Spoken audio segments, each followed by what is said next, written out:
الحمد لله وحده والصلاة والسلام على من لا نبي بعده وعلى آله وأصحابه الذين أوفوا عهده ونشهد أن لا إله إلا الله وحده لا شريك له في الخلق والأمر ونشهد أن سيدنا ومولانا محمدا عبده ورسوله المبعوث إلى الأسود والأحمر لتتميم مكارم الأخلاق لا يخلق نبي ولا رسول بعده ولا أمة بعد أمتي ولا شريعة بعد شريعته ولا كتاب بعد كتابي وصلى الله تعالى على خير خلقه محمد وعلى آله وأصحابه الذين هم خلاصة العرب العرباء وخير الخلائق بعد الأنبياء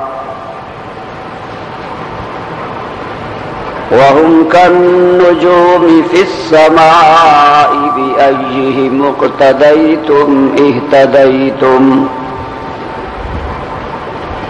الذين هم مفاتيح الرحمة ومصابيح الغرر وبارك وسلم تسليما كثيرا كثيرا أما بعد أعوذ بالله من الشيطان الرجيم بسم الله الرحمن الرحيم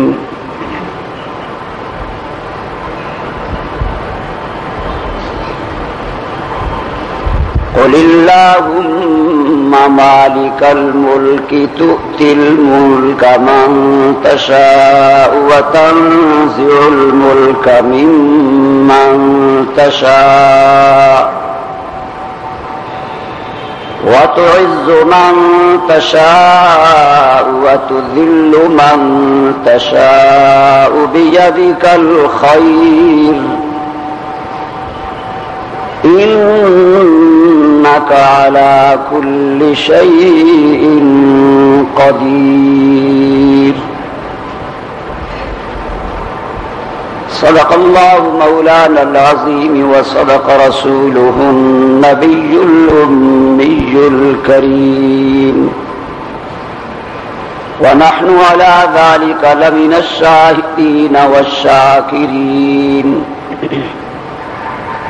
والحمد لله رب العالمين. درود پاک بآواز بلند. اللهم صل على محمد وعلى آل محمد كما صليت على إبراهيم وعلى آل إبراهيم إنك حميد مجيد. اللهم بارك على محمد وعلى آل محمد كما باركت على إبراهيم وعلى آل إبراهيم إنك حميد مجيد.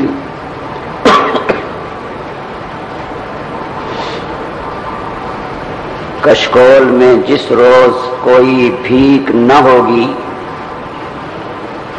کشکول میں جس روز کوئی بھیک نہ ہوگی، وہ رات میری قوم پہ تاریک نہ ہوگی، اس شہر کی قسمت میں لکھی ہے تباہی جس شہر کے مکتب کی فضا ٹھیک نہ ہوگی۔ قابل احترام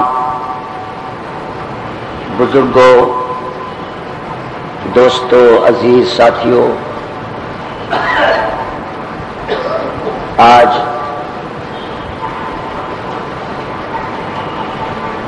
نومبر کی 17 اور شوال المکرم کی 24 تاریخ ہے۔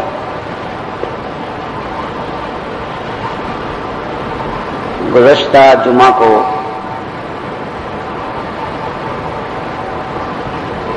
دعوت و تبلیغ کی تحریک کے حوالے سے کچھ ضروری باتیں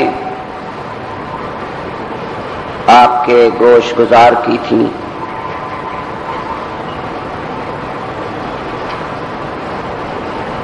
اسی تسلسل کو برقرار رکھتے ہوئے آج اس تحریک کا موٹو، سلوگن اور نعرہ آپ کے سامنے پیش کروں گا۔ یہ تبلیغی جماعت ہمارے اکابر علماء دیوبند نے شروع کی تھی اور مولانا الیاس رحمت اللہ علیہ نے اس جماعت کا کوئی نام نہیں رکھا تھا، بلکہ وہ اس جماعت کو یا اس کام کو دعوت و تبلیغ کا کام کہتے تھے، لیکن بعد میں تبلیغی جماعت نام پڑ گیا اور لوگوں نے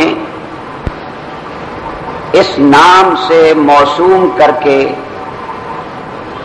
اس جماعت کا تعارف کروانا شروع کر دیا۔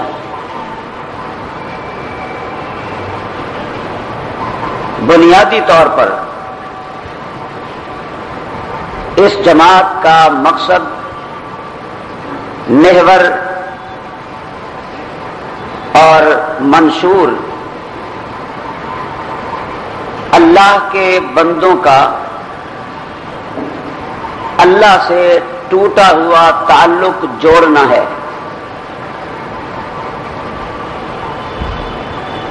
بزرگان دین جنہوں نے اس کام کو شروع کیا تھا، انہوں نے کام کے اصول اور ضابطے متعین کرتے وقت کچھ چیزیں بنیادی طور پر متعارف کروائیں جنہیں تبلیغی احباب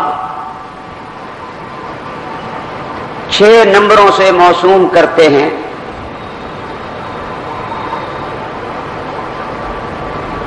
اس جماعت کے اکابر اور مبلغین اپنی گفتگو اور اپنے بیانات کو ان 6 نمبروں کے اندر محصور رکھتے ہیں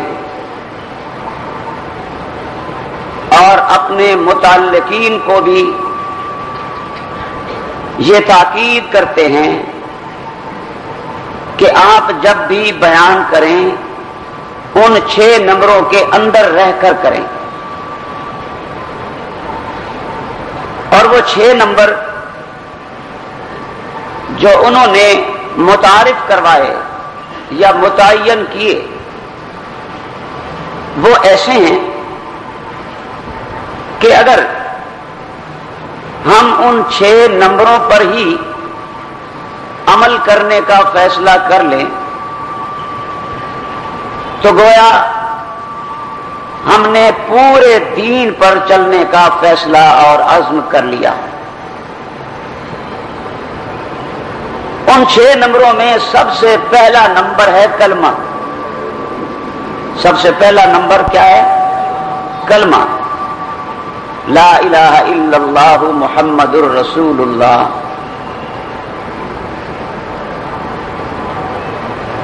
اس کلمے کا مقصد اکابرین تبلیغ بتلاتے ہیں کہ اللہ سے سب کچھ ہونے کا یقین اور غیر اللہ سے کچھ نہ ہونے کا یقین ہمارے دلوں میں آ جائے اور حضور اکرم صلی اللہ علیہ وسلم کے طریقے میں دنیا و آخرت کی کامیابی کا یقین اور اغیار کے طریقوں میں دنیا و آخرت کی ناکامی کا یقین ہمارے دلوں میں آ جائے. یہ ہے کلمے کا مقصد. ترجمہ تو سب کو آتا ہے. کوئی معبود نہیں سوائے اللہ کے، حضرت محمد صلی اللہ علیہ وسلم اللہ کے رسول ہیں. یہ ترجمہ ہے، یہ کلمے کا معنی ہے. اور مقصد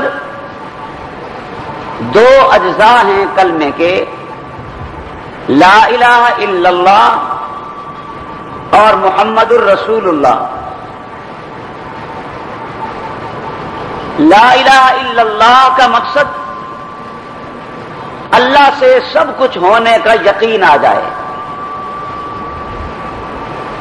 اور غیر اللہ سے کچھ نہ ہونے کا یقین آ جائے.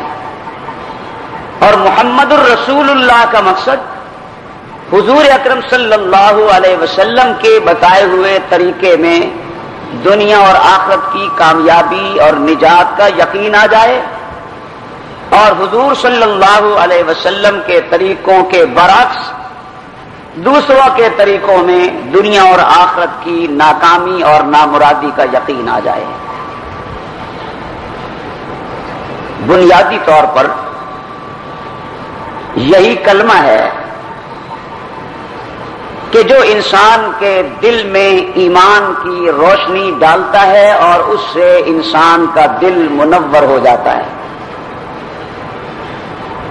اس کے قلب سے کفر و ضلالت کی تاریکیاں اور اندھیریاں نکل جاتی ہیں اور اسلام کے نور سے مسلمان کا دل منور ہو جاتا ہے. تو جب ایک شخص لا الہ الا اللہ محمد الرسول اللہ کا اقرار کر لیتا ہے تو اسے یہ سمجھنا چاہیے کہ اس نے بہت بڑا اقرار کیا ہے اور اللہ سے بہت بڑا عہد کیا ہے. ہم تو بڑی عجلت میں بھاگتے دوڑتے کلمہ پڑھ لیتے ہیں اس لیے کہ اس کے مقصد اور اس کی حقیقت سے ہم نابلد اور ناواقف ہیں. انبیاء علیہ السلام کے ادوار میں جب انبیاء اپنی قوموں سے کہتے تھے لا الہ الا اللہ کا اقرار کر لو تو وہ اقرار کرنے کی بجائے انکار بھی کرتے تھے اور انبیاء کو پتھر بھی مارتے تھے، اس لیے کہ وہ کلمے کی حقیقت کو سمجھتے تھے کہ ہمیں یہ کلمہ پڑھوا کر یہ سبق دیا جا رہا ہے کہ جو کچھ ہوتا ہے وہ اللہ سے ہوتا ہے. لات و منات سے کچھ نہیں ہوتا، عزا اور حبل سے کچھ نہیں ہوتا، ان پتھر کی مورتیوں سے مجسموں سے کچھ نہیں ہوتا۔ گویا ہمارے ان پتھروں کے بنائے ہوئے خداؤں کی نفی ہم سے کروائی جا رہی ہے، اس لیے وہ بگڑتے تھے، اس لیے ان کا پارا چڑھ جاتا تھا، اس لیے وہ انبیاء علیہ السلام کے دشمن بن جاتے تھے کہ ہمارے آباء و اجداد نے تو ہمیں یہ سبق دیا ہے کہ لات بھی مشکل کشا ہے، منات بھی مشکل کشا ہے، حبل بھی مشکل کشا حاجت روا ہے، یہ عزا اور یغوث یعوق اور نصر بھی ہمارے خدا ہیں، اور آپ کہتے ہیں یہ سب غلط ہیں، ایک صحیح ہے، تو ہم ایک کو کیوں مانیں؟ یہ بات تو ہماری سمجھ میں نہیں آتی کہ اتنی بڑی کائنات کا نظام اکیلا ایک چلائے گا۔ تو اس بات سے وہ بگڑتے تھے کہ ہم سے ہمارے باپ دادا کا مذہب، عقیدہ، نظریہ چھڑوایا جا رہا ہے،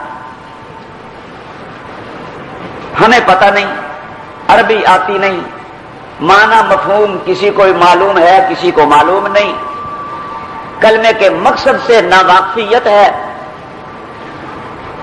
تبلیغی احباب تقریباً اپنے ہر بیان میں اس بات کو دہراتے ہیں کہ اللہ سے سب کچھ ہونے کا یقین، غیر اللہ سے کچھ نہ ہونے کا یقین ہمارے دلوں میں آ جائے۔ تقریباً ہر بیان میں یہ بات دہرائی جاتی ہے کہ جو کچھ ہوتا ہے وہ اللہ کی مرضی سے ہوتا ہے، وہ نہ چاہے تو کچھ نہیں ہو سکتا۔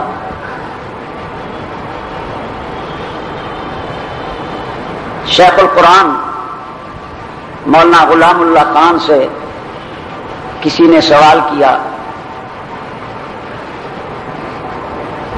کہ جی آپ کا کیا عقیدہ ہے کہ قبروں والے کچھ کر سکتے ہیں، ان کے پاس کوئی پاور، کوئی اختیار، کوئی قدرت ہے؟ انہوں نے جواب دیا کہ تم مجھ سے مردوں کے بارے میں پوچھتے ہو کہ وہ کچھ کر سکتے ہیں یا نہیں؟ یہ تبلیغ والوں کو دیکھو، یہ کہتے ہیں زندوں سے بھی کچھ نہیں ہوتا، تم مردوں کی بات کر رہے ہو، قبر والوں کی بات کر رہے ہو، اور یہ کہتے ہیں زندوں سے بھی کچھ نہیں ہوتا، جو کچھ ہوتا ہے وہ اللہ سے ہوتا ہے، غیر اللہ سے کچھ نہیں ہوتا۔ اور یہی یقین، یہی عقیدہ، یہی نظریہ وہ مسلمانوں کے دلوں میں راسخ کرنا چاہتے ہیں۔ ہر مسلمان کے دل میں یہ یقین آ جائے کہ جو کچھ ہوتا ہے اللہ سے ہوتا ہے۔ اس میں کیا شک ہے؟ اللہ کے بعد اس کائنات انسانی میں کوئی طبقہ اگر سب سے اعلیٰ ہے، سب سے عرفہ ہے، تو وہ انبیاء علیہ السلام کا طبقہ ہے۔ انسانوں میں سب سے اونچا مقام، سب سے اعلیٰ مقام کس کا ہے؟ انبیاء کا۔ کس کا مقام ہے؟ انبیاء کا۔ اب آپ انبیاء علیہ السلام کو دیکھیں، اللہ کا لاڈلا پیغمبر حضرت نوح علیہ السلام التجائیں کر رہے ہیں، طوفان آ گیا، اللہ کی طرف سے عذاب آ گیا، اور وہ عذاب نوح علیہ السلام کا مانگا ہوا تھا۔ قوم نے بڑا پریشان کیا، نوح علیہ السلام پر مظالم اور شدائد کی انتہا کر دی۔ قصور کیا تھا؟ وہ یہی کہتے تھے کہ اللہ سے سب کچھ ہونے کا یقین کر لو، غیر اللہ سے کچھ نہ ہونے کا یقین دلوں میں بٹھا لو، لا الہ الا اللہ پڑھ لو۔ وہ یہی کہتے تھے، قوم گالیاں دیتی تھی۔ 950 سال حضرت نوح علیہ السلام نے اللہ کی توحید کی دعوت دی۔ 950 سال میں 950 آدمی بھی مسلمان نہیں ہوئے۔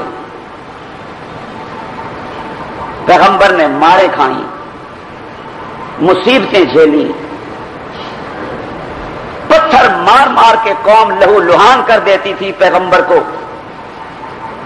پھر کوئی سامنے نتیجہ اگر نظر آ رہا ہو، ایک آدمی مار کھائے، محنت کرے، جد و جہد کرے، اپنا آرام سکون قربان کر دے، رات کی نیند حرام کر دے، دن کا سکون تاراج کر دے، ہر طرح کی مصیبتیں بھی جھیلے، اور پھر نتیجہ سامنے نظر نہ آتا ہو تو آدمی کو بڑی بے چینی ہوتی ہے، بڑی پریشانی ہوتی ہے.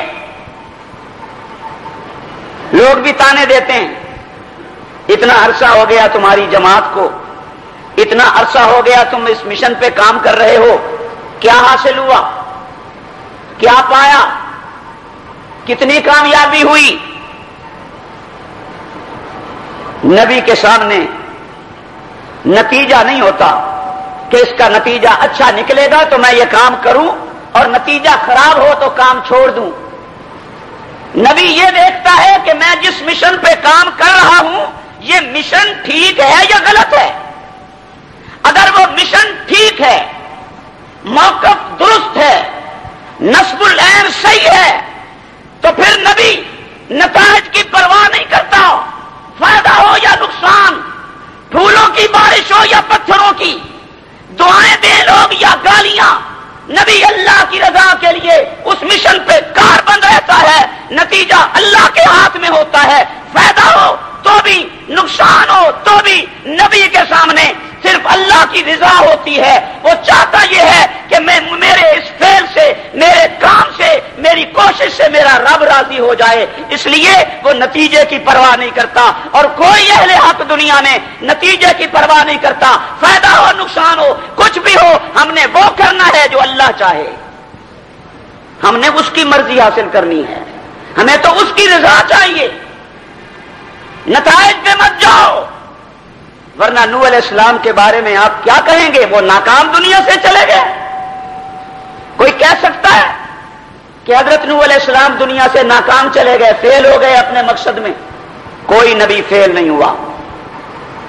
قیامت والے دن ایسے نبی بھی ہوں گے کہ جن کے ساتھ ان پر ایمان لانے والا ایک بھی نہیں ہوگا. تبلیغ کی، دعوت دی لوگوں کو، لیکن ایک بھی نہیں آیا. تو آپ کہہ سکتے ہیں کہ یہ نبی ناکام گیا؟ ناکام وہ ہوگا جسے اللہ کی رضا نہ مل سکے، جسے افراد نہیں ملے، جس کی پذیرائی نہیں ہوئی، جس کی حوصلہ افزائی نہیں ہوئی، وہ ناکام نہیں. ناکام وہ ہے جسے اللہ کی رضا نہیں مل سکی. کوئی انسان قریب نہیں آیا، کوئی ایمان نہیں لے کر آیا، کسی نے مشن کو قبول نہیں کیا، لیکن رب راضی ہو گیا تو یہ کامیاب ہے. یہ کیا ہے؟ کامیاب ہے. نوح علیہ السلام دن رات اللہ کی توحید کی دعوت دے رہے ہیں، قوم نہیں مانتی. چنانچہ تنگ آ کر اللہ سے فریاد کی، رب لا تذر علی الارض من الکافرین دیارا. یا اللہ یہ بڑے نالائق ہیں، بڑے ضدی ہیں، امید نہیں ہے کہ یہ میری بات مانے. میری التجا یہ کی دعا ہے، اللہ نے دعا قبول کر لی. عذاب آ گیا. جب عذاب آیا، پانی کا عذاب، اللہ نے زمین کو حکم دیا پانی نکال دے. زمین سے چشمے جاری ہو گئے، پانی بہنا شروع ہو گیا، زمین نے پانی کو اگلنا شروع کر دیا، آسمان سے تسلسل کے ساتھ پانی برسنا شروع ہو گیا. حضرت نوح علیہ السلام نے کشتی بنائی تھی جس میں اپنے ماننے والوں کو، اپنے پیروکاروں کو بٹھا کر اس عذاب سے بچانا تھا. سارے آ گئے، ماننے والے آ گئے، عقیدت مند آ گئے. موسیٰ علیہ السلام، نوح علیہ السلام کی پارٹی کے سارے کارکن آ گئے. ایک رہ گیا، وہ نوح علیہ السلام کا بیٹا تھا. وہ کون تھا؟ نوح علیہ السلام کا بیٹا تھا. وہ موحد نہیں تھا، مشرک تھا. میرے دوستو، عقیدہ صحیح نہ ہو تو نبی کا بیٹا ہونا بھی سود مند نہیں ہو سکتا. عقیدہ صحیح نہ ہو تو نبی کا بیٹا ہونا بھی فائدہ مند نہیں. نسبتوں پہ فخر کرنے والوں، میری نسبت بڑی اونچی ہے، میرا مرشد بڑا کامل ہے، میرا تعلق بڑے اونچے گدی نشین سے ہے، بڑی اونچی گدی سے میری نسبت اور میرا تعلق ہے. تو گدیوں سے نسبتیں جوڑنے والوں، کنعان کی نسبت پیغمبر سے ہے، باپ پیغمبر ہے، بیٹا مشرک ہے، تو پیغمبر بھی اپنے مشرک بیٹے کو اللہ کے عذاب سے نہیں بچا سکا. نوح علیہ السلام کہہ رہے ہیں اپنے بیٹے کو، یا بنی ارکب معنا ولا تکن مع الکافرین، بیٹا میرے ساتھ آ جا، میری کشتی میں سوار ہو جا، بچ جائے گا. یہ طوفان ہے، عذاب ہے اللہ کا، آ جا میرے پاس. وہ جواب میں کہتا ہے ساوی الی جبل یعصمنی من الماء، کہتا ہے نہیں مجھے کشتی میں آنے کی ضرورت نہیں، یہ اتنا بڑا اونچا پہاڑ ہے، میں اس پہاڑ کی چوٹی پہ جا کے کھڑا ہو جاؤں گا، یہاں کون سا پانی آئے گا، یہاں کون سا عذاب آئے گا. نوح علیہ السلام فرماتے ہیں بیٹا لا عاصم اليوم من امر اللہ، آج کے دن اللہ کے عذاب سے کوئی نہیں بچ سکے گا، کوئی چیز نہیں بچا سکتی. بس یہ باپ اور بیٹے کے درمیان گفتگو ہو رہی تھی. قرآن کہتا ہے وحال بینہم الموج فکان من المغرقین، اسی دوران باپ اور بیٹے کے درمیان بات چل رہی ہے کہ ایک موج آئی اور نوح علیہ السلام کے بیٹے کو غرق کر گئی، غرق ہو گیا. نوح علیہ السلام نے پہلے تو اپنے بیٹے سے کہا تھا، بڑی کوشش کی تھی، بیٹا آ جا میری کشتی میں، بچ جائے گا. بیٹے نے نافرمانی کی، بیٹے نے بات نہیں مانی، غرق ہو گیا. جب وہ غرق ہو گیا تو پھر نوح علیہ السلام اللہ سے فریاد کر رہے ہیں رب ان ابنی من اہلی وان وعدک الحق وانت احکم الحاکمین، میرا خون ہے، میرا جگر ہے، تیرے عذاب کا نشانہ بن گیا، میرے اللہ اسے بچا لے. کوشش بھی کی حضرت نوح علیہ السلام نے، اپنے بیٹے کو بھی کہا، سمجھایا، یہ بھی کہا کہ کوئی چیز تجھے نہیں بچا سکتی سوائے اللہ کے، تو میرے پاس آ جا. کوشش بھی کر ڈالی، اسے کہا بھی، سمجھایا بھی، سب کچھ کر لیا، پھر بھی نہیں مانا، غرق ہو گیا. پھر اللہ سے التجا کی.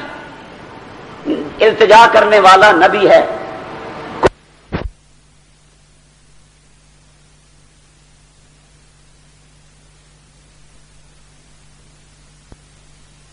کہ اللہ سے دعا مانگو لیکن اپنی سی کوشش پوری کر لو، کوشش پوری کرو، اپنی کوشش مکمل کرنے کے بعد پھر اللہ سے مانگو. ہاتھ پہ ہاتھ دھر کے بیٹھ جانا اور اللہ سے فریاد کرتے رہنا، یا اللہ مجھے روزی دے دے، یا اللہ میری روزی میں برکت دے دے، یا اللہ میری مشکل حل کر دے. تو یوں بات نہیں بنتی، پہلے کوشش کرو، جتنی ممکن ہے کوشش کر لو، پھر اللہ رب العزت سے مانگو. پیغمبر کے عمل سے یہی سبق ملتا ہے. پھر بھی اگر نہ ہو سکے، پھر بھی کامیابی نہ ہو، تو پھر اسے اللہ کی مرضی سمجھ کر صبر سے کام لیجیے کہ اللہ یہ نہیں چاہتا. پیغمبر نے دعا بھی مانگی، کوشش بھی کی. جب دعا مانگی تو اللہ رب العزت نے جھڑک دیا، اللہ نے ڈانٹ دیا. رب ذوالجلال نے فرمایا میرے پیغمبر انہو لیس من اہلک انہو عمل غیر صالح فلا تسألنی ما لیس لک بہ علم انی اعظک ان تکون من الجاہلین. اللہ نے فرمایا میرے نوح خبردار، اس کے اعمال اچھے نہیں ہیں، اس کا عقیدہ ٹھیک نہیں، اس کا نظریہ صحیح نہیں، اس کا کردار درست نہیں، اس لیے دوبارہ اپنے اس فرزند کے لیے مجھ سے دعا نہ مانگنا.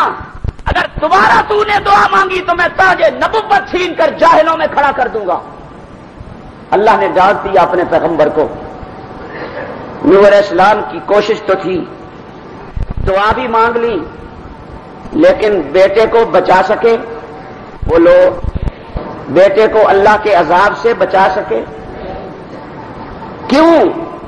اس لیے کہ ہوتا وہی ہے جو رب چاہے، ہوتا وہی ہے جو رب چاہے۔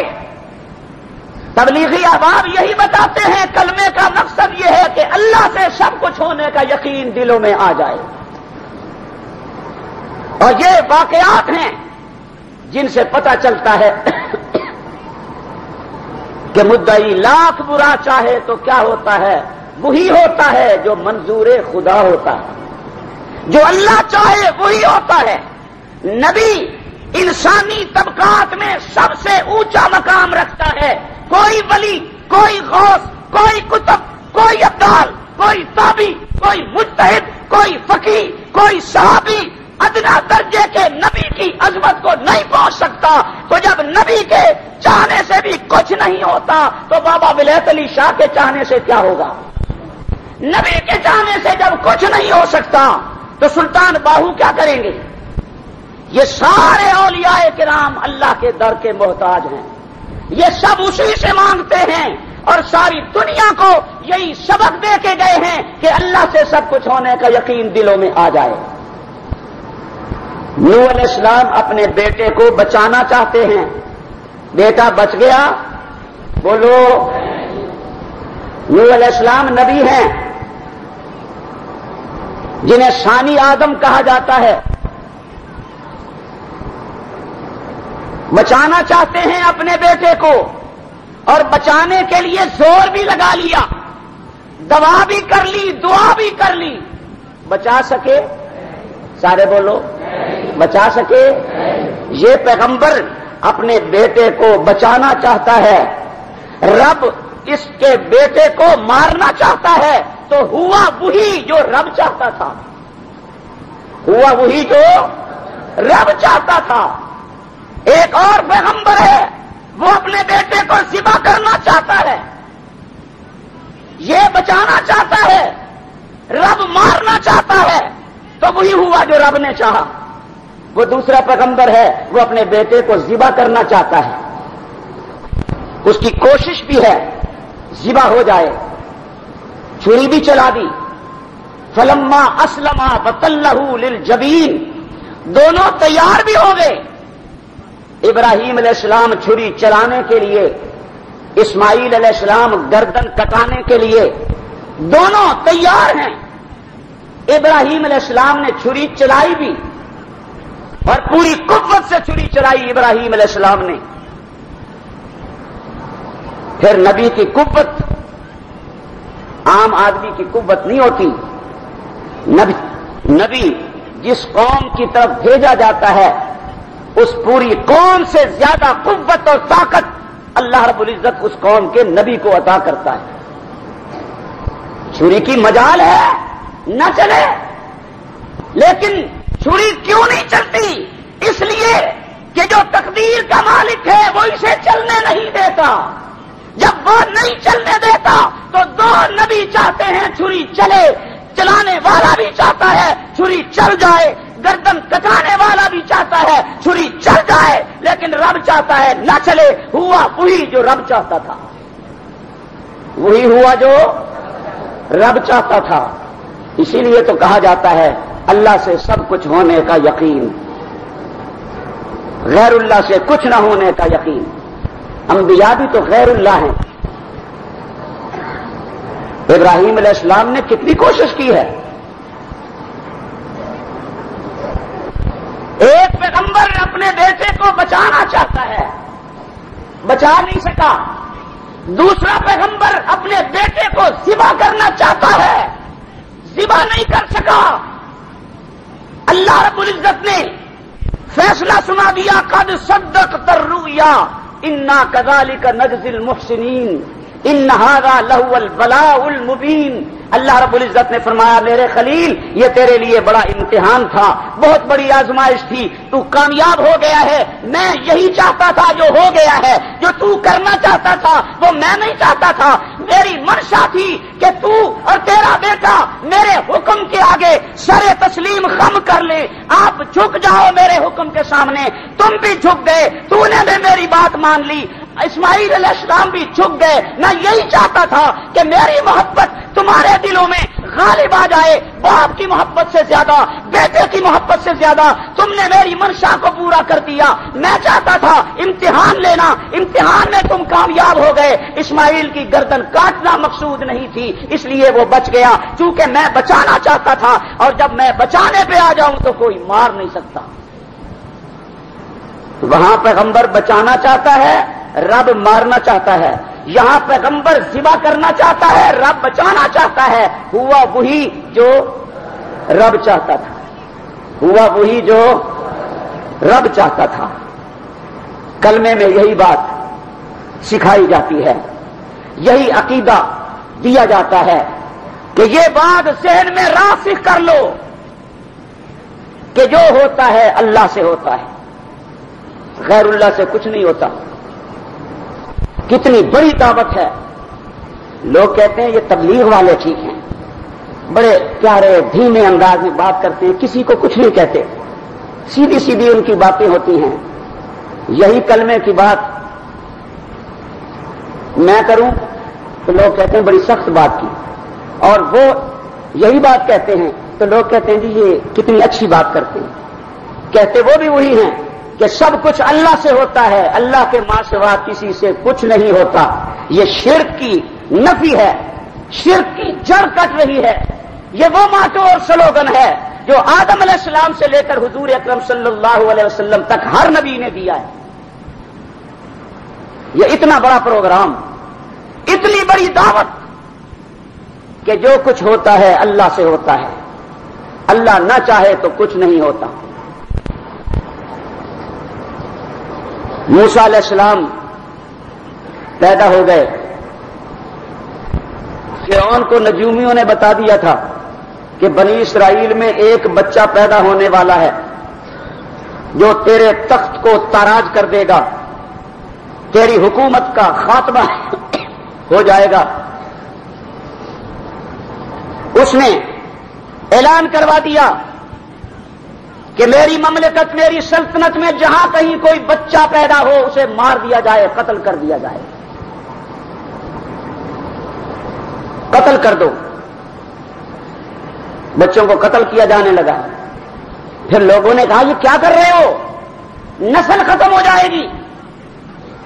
جب کوئی بچہ زندہ نہیں رہے گا، مرد زندہ نہیں ہوگا، نسل آگے کیسے چلے گی، ساری نسل ختم کر رہے ہو. اس نے کہا ہاں بات تو ٹھیک ہے. پھر فیصلہ تبدیل کیا، 1 سال جو بچے پیدا ہوں انہیں زندہ رہنے دو، اور اگلے سال جو بچے پیدا ہوں انہیں قتل کر دو. تو 1 سال زندہ رہنے دیے جاتے، دوسرے سال قتل کر دیے جاتے، پھر اگلے سال زندہ رہنے دیے جاتے، اس سے اگلے سال پھر قتل.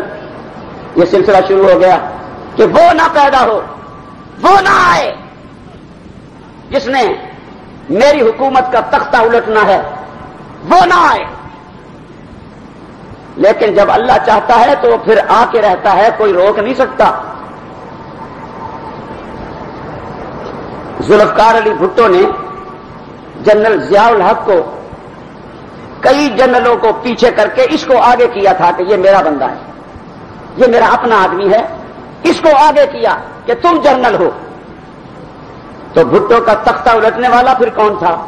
وہی تھا نا جس کو آگے کیا تھا کہ یہ تو میرا ہے. نواز شریف نے کئی جنرلوں کو پیچھے کر کے پرویز مشرف کو آگے کیا تھا، یہ میرا بندہ ہے. تو نواز شریف کا تختہ کس نے الٹا؟ اسی نے جس کو اپنا بندہ سمجھا تھا. جب تختہ الٹنا ہوتا ہے تو پھر الٹ جاتا ہے.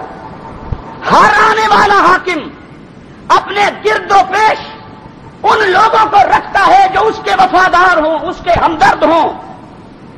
لیکن یاد رکھو، اندرا گاندھی جو قتل ہوئی تھی تو اس کو اس کے محافظ نے گولی ماری تھی. محافظ نے، گارڈ نے گولی ماری تھی، ماری گئی. موت سے کوئی نہیں بچا سکتا.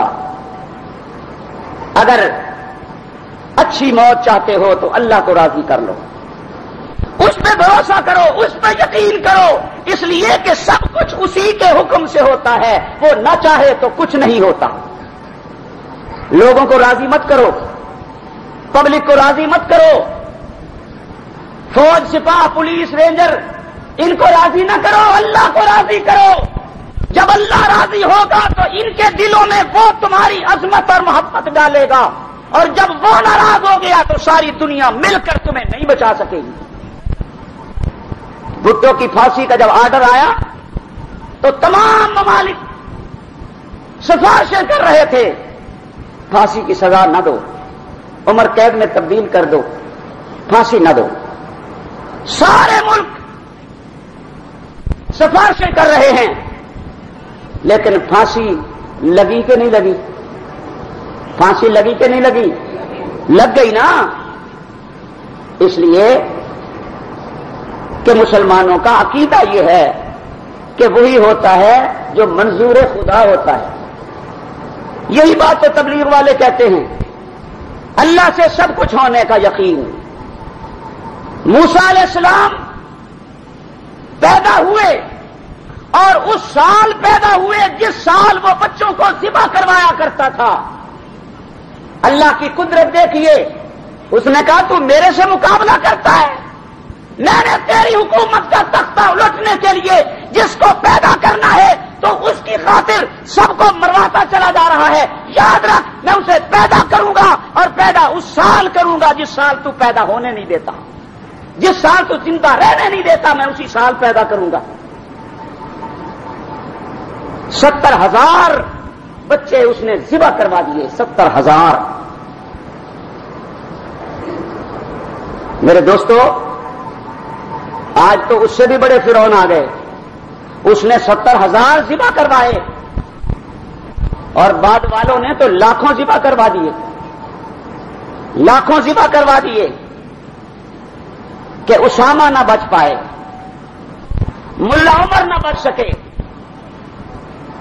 یہ لوگ نہ بچے. بمباری کروا دی،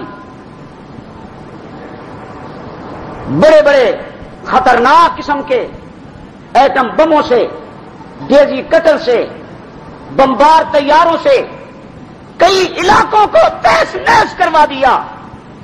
لاکھوں انسان لقمہ اجل بن گئے. لیکن جسے اس نے زندہ رکھنا ہو اسے دنیا کی بڑی سے بڑی طاقت بھی نہیں مار سکتی. اللہ سے سب کچھ ہونے کا یقین، امریکہ سے کچھ نہ ہونے کا یقین، غیر اللہ سے کچھ نہ ہونے کا یقین دلوں میں آ جائے. میرے دوستو، اللہ نے پیدا کیا موسیٰ علیہ السلام کو، پیدا ہو گئے، اور پھر پرورش کے لیے اللہ نے بھیجا بھی اسی فرعون کے گھر میں جو کہتا تھا میں زندہ نہیں چھوڑوں گا. مروا دیا کئی بچوں کو کہ وہ موسیٰ پیدا نہ ہو. رب نے کہا پیدا بھی کروں گا، پرورش تیرے گھر میں ہوگی، اور تیرے گھر میں پرورش پا کر تیرے گھر سے پل کر بڑھ کر جوان ہو کر تیرا کھانا خراب کرے گا. چنانچہ وہی ہوا. فرعون اس دور کی سپر طاقت، بڑے جاہو جلال کا مالک، بڑی جاہو حسمت کا مالک، چاہتا ہے موسیٰ پیدا نہ ہو. رب چاہتا ہے موسیٰ پیدا ہو، فرعون کا تختہ الٹے. موسیٰ علیہ السلام کے ذریعے سے اللہ نے فرعون کا تختہ الٹا کہ نہیں الٹا؟ فرعون موسیٰ علیہ السلام کو مارنا چاہتا تھا، رب فرعون کو مارنا چاہتا تھا، تو وہی مرا جس کو رب مارنا چاہتا تھا. وہی مرا یا کوئی اور؟ اللہ سے سب کچھ ہونے کا یقین. بڑی بڑی طاقتیں دنیا کی کچھ نہیں کر سکتی، اور قتل کرنے سے مسئلہ بھی حل نہیں ہوتا. جی فلاں سر اٹھا رہا ہے، قتل کر دو. قتل کرنے سے نظریات کبھی نہیں مٹتے. اگر نظریات کو مٹانا ہے تو دلائل و براہین سے ان کو جھوٹا ثابت کر دو. جب وہ جھوٹے ثابت ہو جائیں گے مٹ جائیں گے خود ختم ہو جائیں گے. اور اگر طاقت کے زوم میں آ کر کسی کو قتل کر کے تم سمجھتے ہو کہ اس کا نظریہ مٹ جائے گا تو تم احمقوں کی جنت میں بستے ہو. کسی کو قتل کرنے سے نظریہ نہیں مٹا کرتا. اگر کسی کے قتل ہونے سے نظریات مٹ جاتے ہوتے تو مولانا حق نواز جھنگوی شہید ہو گئے, نظریہ مٹ گیا. مولانا ایثار القاسمی شہید کر دیے گئے, نظریہ مٹ گیا. علامہ ضیاء الرحمان فاروقی جامِ شہادت نوش کر گئے, نظریہ مٹ گیا.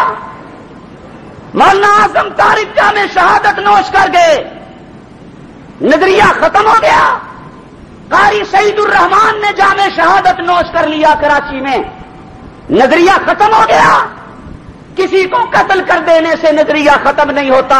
وہ نظریہ آج بھی نوجوانوں کے دلوں میں موجود ہے اور ہزار پابندیوں کے باوجود, قیادت کو قتل کروانے کے باوجود وہ نظریہ آج بھی موجود ہے اور وہ نعرہ آج بھی موجود ہے. جس کو پابند کرنے کے لیے, جس کو بند کرنے کے لیے پوری سرکاری مشینری استعمال کی گئی, قوت استعمال کر لی گئی, پولیس مقابلے کروائے گئے, لیکن وہ نظریہ آج تک باقی ہے. اور انشاءاللہ جب تک ایک بھی غیرت مند مسلمان باقی ہے وہ نظریہ باقی رہے گا.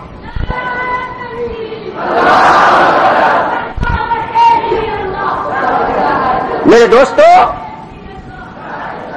اللہ سے سب کچھ ہونے کا یقین دل میں آ جائے, غیر اللہ سے کچھ نہیں ہوتا. یوسف علیہ السلام سے والد گرامی حضرت یعقوب علیہ السلام بڑی محبت کرتے ہیں, بڑا پیار کرتے ہیں. بھائیوں کے دل میں حسد پیدا ہو گیا, یہ کیوں ہے, ان سے کیوں پیار ہے, ہم اتنے سارے ہیں ہم سے نہیں اتنا پیار کرتے, ان سے کیوں کرتے ہیں. تو فیصلہ کر لیا,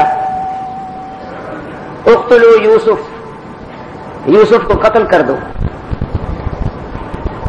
پھر ایک نے کہا نہ ایسا نہ کرو, اب اطرحوه ارضا یخل لکم وجہ ابیکم وتکونوا من بعدہ قوما صالحین.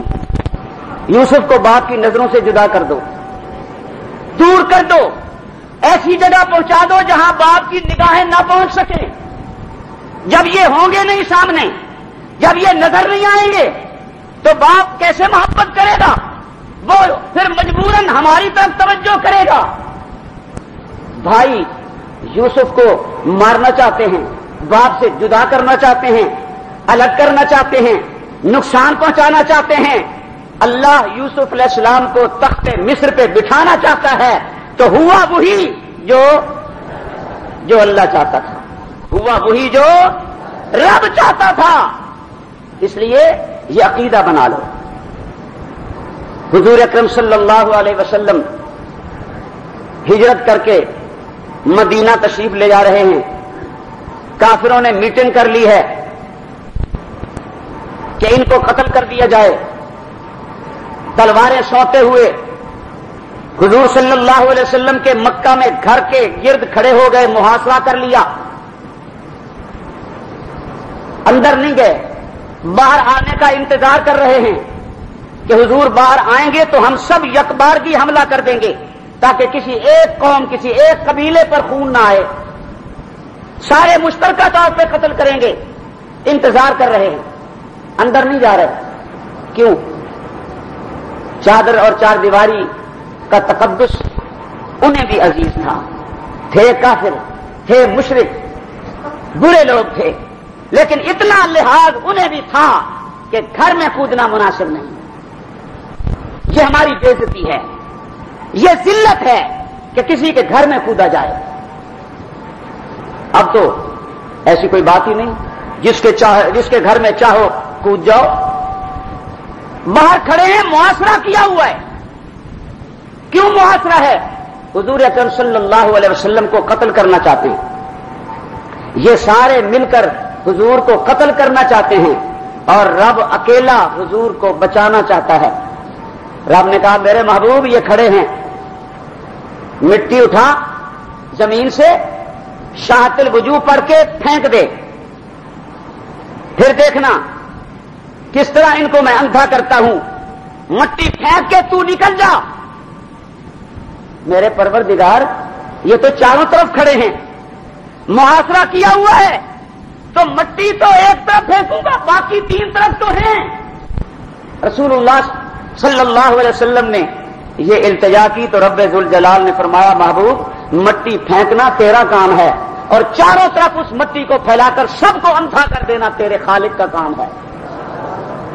رسول اللہ صلی اللہ علیہ وسلم نے مٹی اٹھائی، پھینکی، سارے اندھے ہو گئے، آنکھیں ملنے لگ گئے، یہ کیا ہو گیا؟ جیسے آنکھوں میں مرچیں ڈال دی گئی ہوں۔ حضور صلی اللہ علیہ وسلم آرام سے نکل گئے، پتہ ہی نہیں چلا کسی کو۔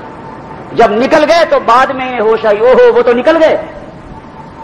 پھر انعام مقرر کیا، 200 سرخ اونٹ عرب کے انعام میں دیے جائیں گے اس کو جو ان کا سر لائے گا۔ بڑے لوگ تیار ہو گئے۔ حضور صلی اللہ علیہ وسلم سیدنا صدیق اکبر رضی اللہ تعالی عنہ کے ہمراہ غار ثور میں پہنچ گئے۔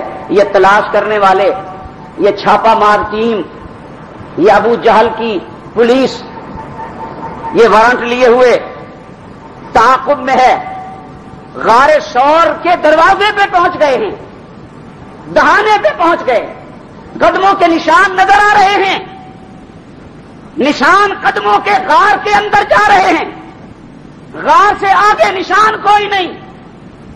رب نے ایسا اندھا کر دیا، یہاں کھڑے ہیں۔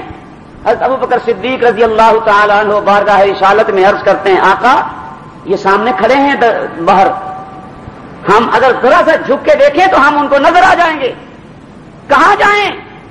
حضور نے فرمایا لا تحزن ان اللہ معنا، ابو بکر پریشان نہ ہو، اللہ ہمارے ساتھ ہے، جس نے وہاں مکہ میں بچایا ہے وہ یہاں بھی بچائے گا۔ سوچ میں پڑ گئے، آگے قدموں کا نشان کوئی نہیں، اور یہاں غار کے دہانے پر مکڑی نے جالا بنا ہوا ہے، اور بعض روایات یہ بھی پیش کی جاتی ہیں کہ کبوتری نے انڈا دیا ہوا ہے، گھونسلہ بھی بنا ہوا ہے۔ تو سوچ رہے ہیں کہ اگر کوئی اندر گیا ہوتا تو یہ جالا یہ تو ٹوٹ جاتا، یہ کبوتری کا گھونسلہ یہ کیوں ہوتا، یہاں کوئی نہیں۔ فیصلہ کر کے واپس چلے گئے۔ وہ چاہتے تھے قتل کر دیں، پوری ٹیم چاہتی تھی قتل کر دیا جائے، رب چاہتا تھا بچا لیا جائے، تو ہوا وہی جو رب چاہتا تھا۔ تو کلمے کا مقصد کیا ہے؟ اللہ سے سب کچھ ہونے کا یقین ہمارے دلوں میں آ جائے، غیر اللہ سے کچھ نہ ہونے کا یقین۔ یہ پہلا نمبر ہے تبلیغی احباب کا، باقی نمبر بھی انشاءاللہ آگے اگلے نشستوں میں چلیں گے۔ آج 1 نمبر، تو 6 نمبر ہیں، تو انشاءاللہ 6 جمعوں میں 6 نمبر انشاءاللہ پورے ہو جائیں گے۔ لا الہ الا اللہ محمد الرسول اللہ، یہ کلمہ ہے۔ کلمے کے پہلے جز کا مقصد اللہ سے سب کچھ ہونے کا یقین، اور دوسرا جز محمد الرسول اللہ، اس کا مقصد حضور اکرم صلی اللہ علیہ وسلم کے طریقے میں کامیابی کا یقین اور غیروں کے طریقے میں ناکامی کا یقین ہمارے دلوں میں آ جائے۔ اللہ رب العزت ہم سب کو عمل کی توفیق بخشے۔ وآخر دعوانا ان الحمدللہ رب العالمین۔ کیسٹ، سی ڈیز اور علماء کرام کے آڈیو ویڈیو بیانات ملنے کا پتہ Jama Masjid Siddiq Akbar, Nagan Chowrangi, North Karachi. Phone number 032231899997۔ نیز ہمارے پاس ڈاؤن لوڈنگ کی سہولت بھی موجود ہے۔